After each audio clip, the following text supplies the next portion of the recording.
At night, she dreamed of flying.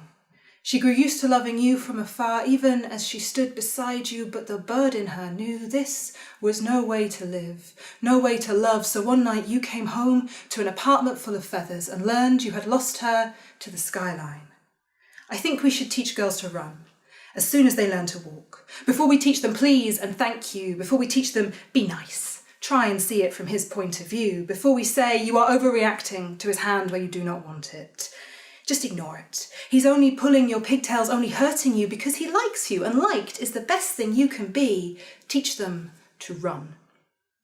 When he says, you bore me, run. When he says, don't eat that, run. When he says, if you loved me, you'd let me, run.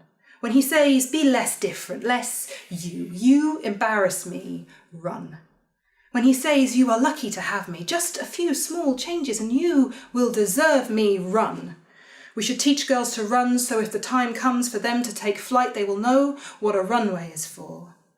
Men who never asked how heavy they weighed on the souls of those who loved them will look up to see a sky full of angels. They are not angels. They are women with wings in place of the arms they will no longer use to hold up anyone but themselves. They are women, flesh and blood, needs and faults, and hearts still aching for what they, fledgling, fled, singing grief and hope as two sides of the same moon.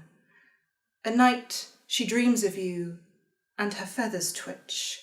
She learned to care for you from afar, and it is a difficult habit to break. But at this altitude, she has perspective, can see the paths you would have trodden together and how heavily she would have been bound to them.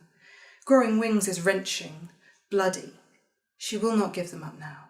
She will fly as far as she needs to be free. At night, I dream of you and my shoulder blades itch. There was a feather on my pillow this morning. I think it is time to run.